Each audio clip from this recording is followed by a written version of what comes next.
Bismillahirrahmanirrahim. Assalamualaikum warahmatullahi wabarakatuh.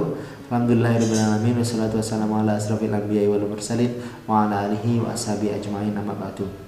Teman-teman, kemarin kita sudah, teman-teman, sejawat dan sahabat apoteker yang dimuliakan Allah, kemarin kita sudah bicara tentang prinsip-prinsip marketing.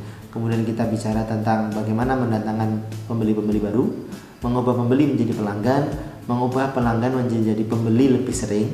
Nah, sekarang kita bicara soal bagaimana membuat pelanggan membeli lebih banyak.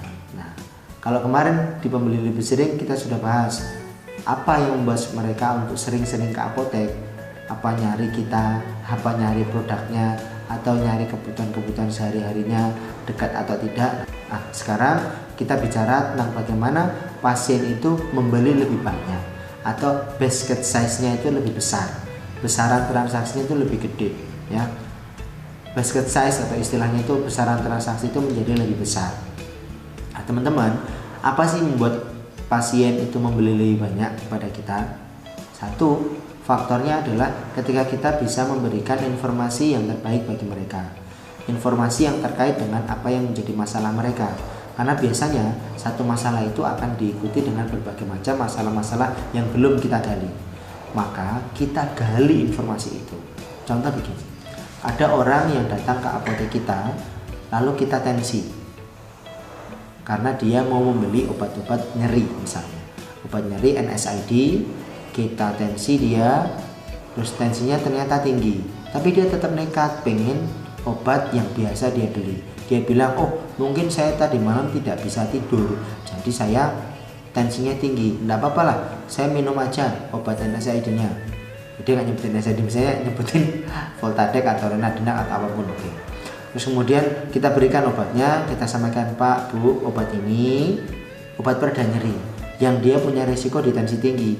Bapak dan Ibu tadi tensinya tinggi, jadi bisa beresiko. Tidak usah khawatir, obat ini aman, obat ini tetap bisa Ibu konsumsi, tetap bisa Bapak gunakan, asalkan Bapak rutin nanti Pak cek tensi lagi ke sini. Begitu ya, janji ya Pak? Oke, janji. Nah, itu membuat orang lebih sering.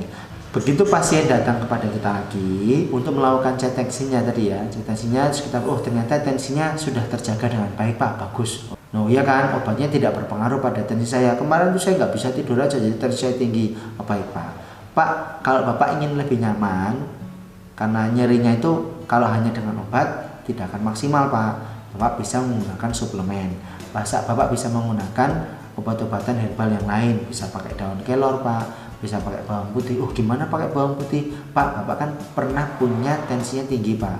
Bapak tadi saya tanya sudah pernah hipertensi, sudah pernah tensinya tinggi tapi sekarang udah normal, sudah bagus. Nah, untuk menjaganya Bapak bisa minum kapsul bawang putih. Kalau bawang putih yang di rumah gimana? Boleh, nggak apa-apa. Kalimat-kalimat seperti ini, kemampuan kita untuk menggali informasi dari mereka itu akan sangat baik. Termasuk juga orang diare misalnya.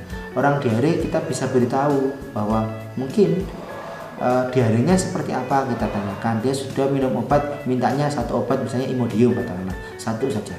Terus kita beritahu obat yang seperti ini digunakan untuk menghilangkan gastrokolik.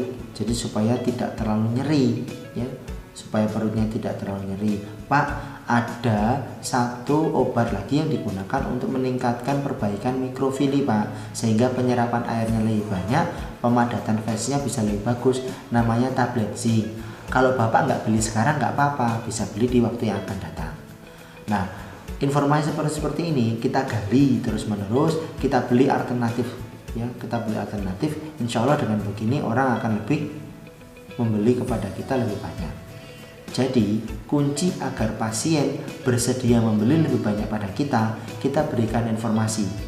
Cara kita memberikan informasi bagaimana? Gali dulu permasalahan-permasalahan mereka, lalu kita rumuskan. Kalau kita belum terlatih untuk memberikan saran secara langsung, kita gali informasinya, kita catat, lalu kita follow up. Nah, untuk memberikan follow up ini yang membuat mereka akan beli lebih banyak. Oh, daripada saya bolak-balik, saya beli sekarang aja sekalian. Itu contohnya. Jadi yang pertama tadi membuat membeli baru, membuat pembeli menjadi pelanggan datang lebih sering, lalu membuat pelanggan yang datang lebih sering itu untuk membeli lebih banyak. Nah, ini sebenarnya adalah 4 siklus marketing yang harus kita perhatikan agar biaya marketing yang sudah kita keluarkan di awal ya untuk fase attention, knowledge, leaking, preference, conviction, dan purchase itu betul-betul efektif, efisien. Brand apotek kita atau layanan kita itu betul-betul berkesan bagi pasien dan tidak akan relevan lagi kalaupun ada kompetitor yang masuk. Justru kompetitor yang masuk akan meningkatkan preferensi atau pilihan dari market kita tentang kita dan tentang mereka. Jadi tidak perlu khawatir, dengan kita membangun seperti ini, market share kita tidak akan tersebut, bahkan bisa jadi datangnya kompetitor akan meningkatkan market share kita. Mari kita berprasangka positif, berprasangka baik. Kita dengan sejawat kita kan sama-sama cari nafkah, begitu. Dan kita semua berharap bahwa kita memperlakukan sejawat kita yang lain sebagaimana kita ingin diperlakukan. Terima kasih. Assalamualaikum warahmatullahi wabarakatuh.